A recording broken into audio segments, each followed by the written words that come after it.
할렐루야. 네, 금요일 밤입니다. 오늘 밤 하나님 앞에 나와 예배하는 우리 모두에게 하나님께서 은혜와 평강을 허락해 주시기를 간절히 소망합니다. 또한 말씀의 은혜가 저와 여러분에게 동일하게 있기를 간절히 축복합니다.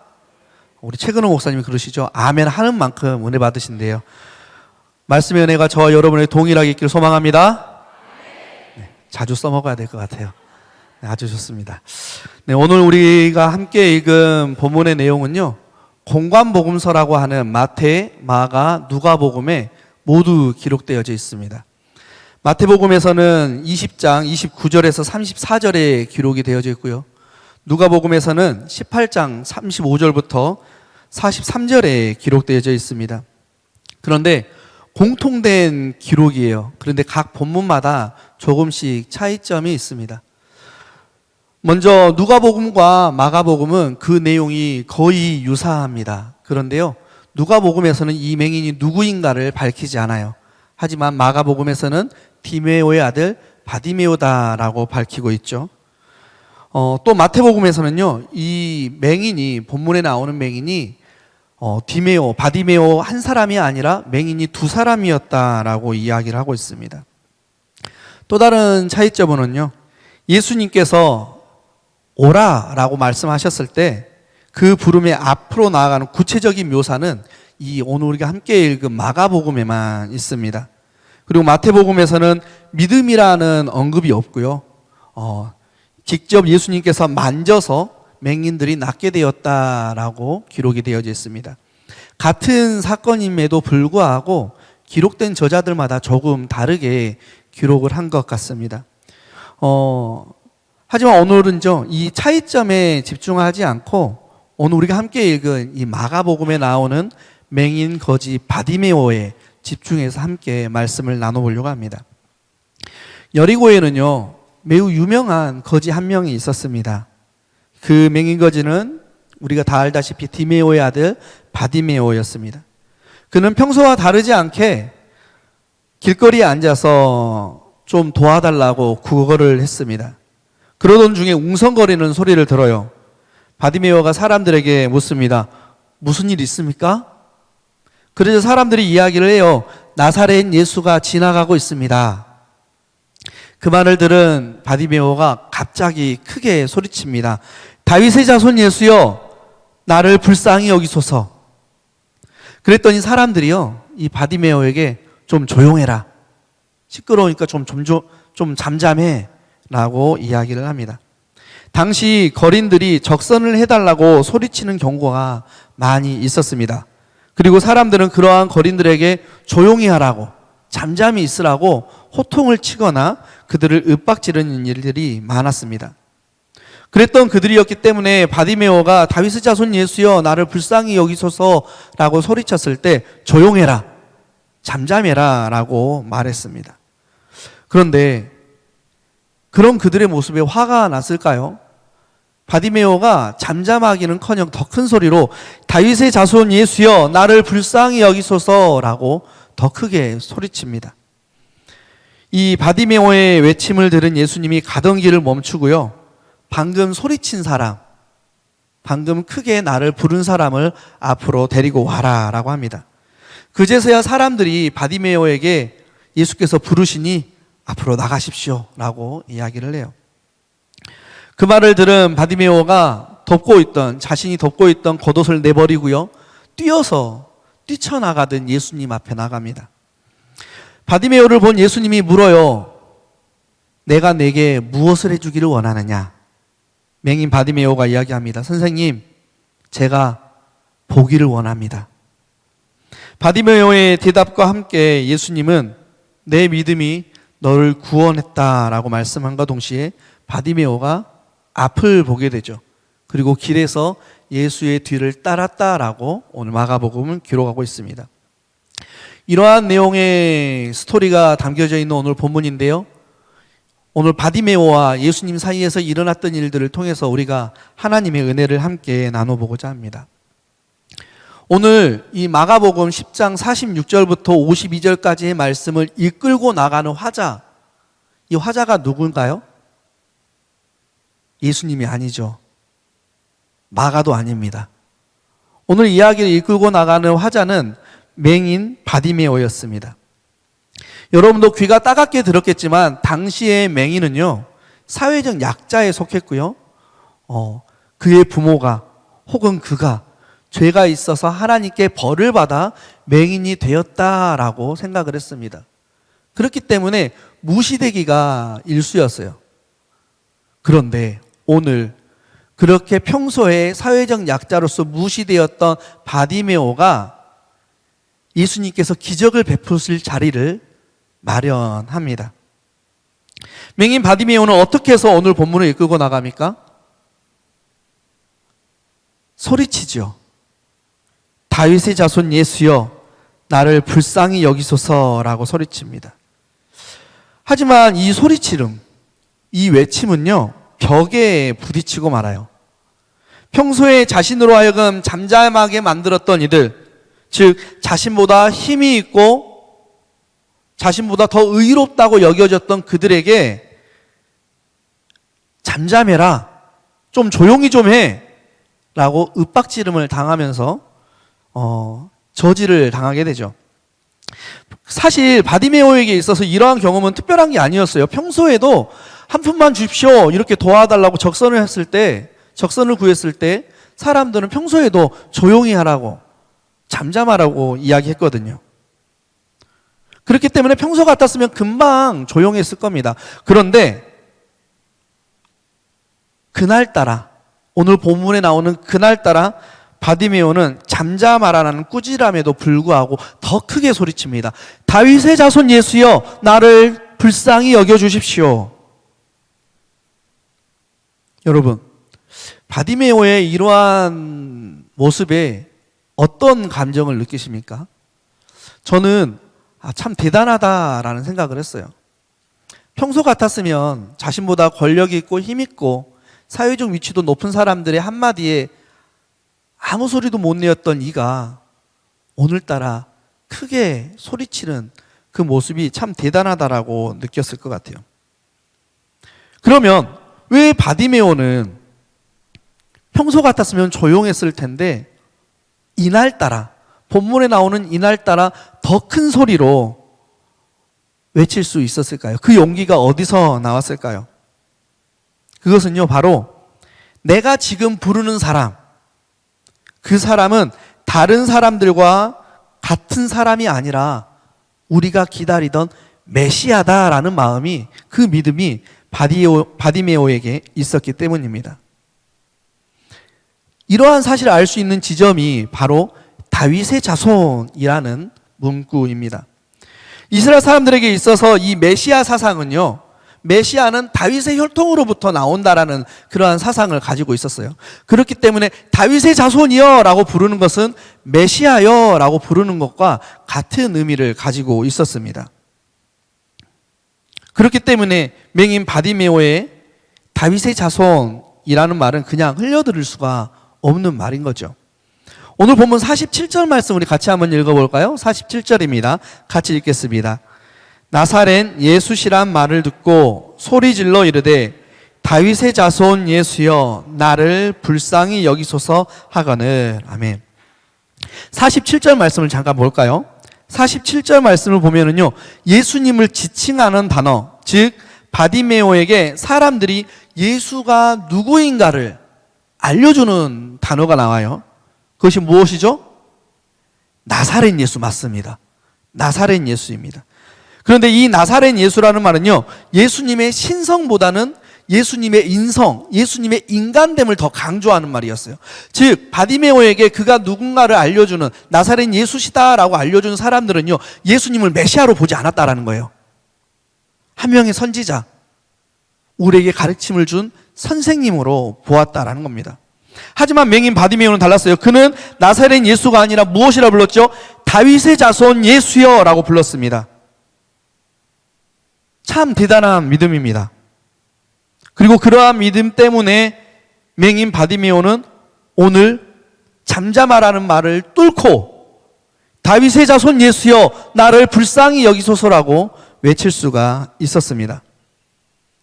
그 믿음 때문에 맹인 바디메오는요, 결국 예수님 앞에 나아갈 수 있게 되었고, 그 믿음 때문에 맹인 바디메오는 눈을 뜰 수가 있었습니다. 우리 사랑하는 바른교회 성도 여러분, 다윗의 자손 예수여라고 외쳤던 맹인 바디메오의 외침이 예수님께 닿았듯, 오늘 이 밤 예수님은 나의 구주이십니다라고 고백하는 우리의 그 고백이 예수님께 닿을 수 있기를 간절히 소망합니다. 그럼 예수님께서 여러분들에게 은혜를 베푸시고 기도의 응답을 베풀어 주실 줄로 믿습니다. 오늘 본문 말씀 49절과 50절 말씀 같이 한번 또 읽어보도록 하겠습니다. 49절과 50절입니다. 같이 읽겠습니다. 예수께서 머물러 서서 그를 부르라 하시니 그들이 그 맹인을 부르며 이르되 안심하고 일어나라. 그가 너를 부르신다 하매 맹인이 겉옷을 내버리고 뛰어 일어나 예수께 나아오거늘. 아멘. 맹인 바디메오의 외침을 들은 예수님이요, 사람들에게 그를 데리고 와라 라고 명령하십니다. 사람들에게 그 이야기를 들은 맹인 바디메오가 어떻게 합니까? 겉옷을 내버리고 뛰어 일어나 나아갑니다.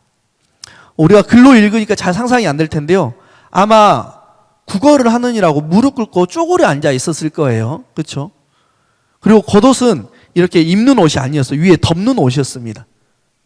그렇게 쪼그리고 앉아있는 그에게 예수님이 오라는 소리가 들리자 그가 겉옷을 내어 던지고요, 뛰어 일어나서 나갔다라고 성경은 기록을 하고 있다라는 거죠. 다른 복음서에서는요, 이러한 내용이 기록되어 있지 않아요.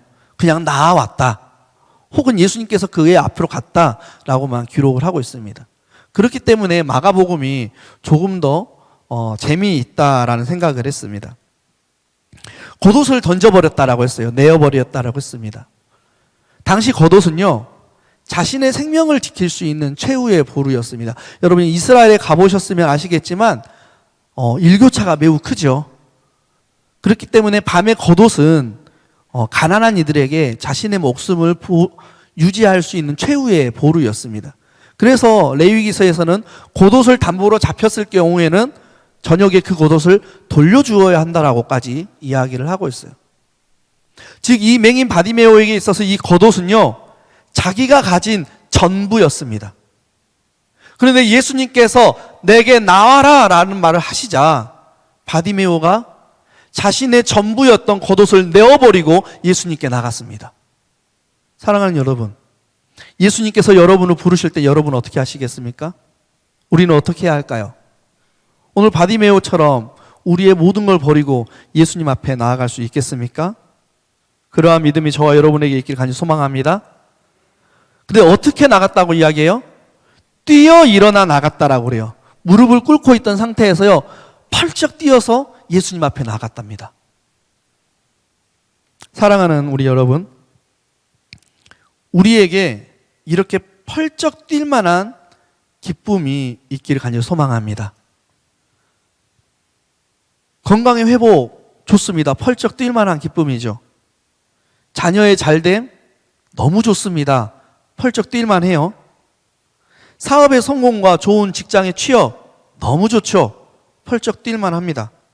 하지만 이러한 기쁨보다 그저 예수님 앞에 나아갈 수 있다는 그 단순함이 다른 무엇보다 가장 큰 기쁨이 되기를 주님의 이름으로 간절히 축복합니다.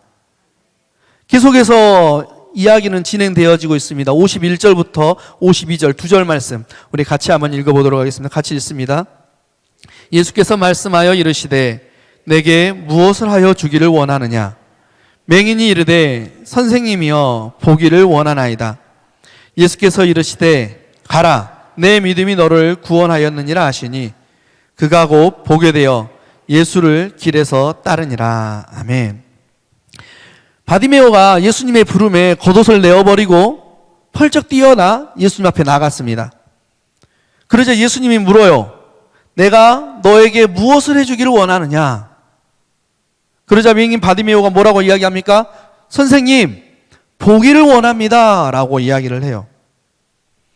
예수님은 이 맹인 바디메오의 소원을 들어주십니다. 그 소원을 들어주는 문구가 있어요. 그 문구가 뭐라고 되어 있죠? 내 믿음이 너를 구원하였다. 네가 구원을 받았다라고 이야기를 해요. 예수님께서 바디메오에게. 그랬더니 바디메오의 눈이 열리는 일이 일어났습니다. 이것이 무엇을 이야기합니까? 구원과 눈의 열림, 즉 구원과 이 시력의 회복이 어떤 상관관계가 있을까요? 전혀 없는 것처럼 느껴져요. 그렇죠? 하지만 매우 큰 상관관계를 가지고 있습니다. 사랑하는 여러분, 구원이 뭐예요? 구원. 우리 구원받았다 하잖아요. 구원이 뭔가요? 답하셔야 돼요. 답 안 하시면 안 됩니다. 구원이 뭐죠? 구원은요, 우리가 사망에서 건져내어진 것을 구원이라고 합니다. 그렇죠? 구원은요, 우리가 누구에게 속하게 된 것? 예수님께 속하게 된 것을 우리는 구원이라고 해요. 그리고 구원은 우리 인생에 있어서 가장 근본적으로 해결되어져야 할 문제인 줄로 믿습니다. 그렇기 때문에 이 구원의 문제가 해결되어지자 바디메오가 가장 큰 문제라고 생각했던 눈의 열림, 시력의 회복이 일어나게 되었다는 겁니다. 즉 인생의 문제들은 가장 근본적인 문제인 이 구원의 문제가 해결되어질 때 그 인생의 문제들이 하나하나 해결되어진다는 겁니다. 그런데 우리는 어떻습니까? 많은 그리스도인들이 어때요?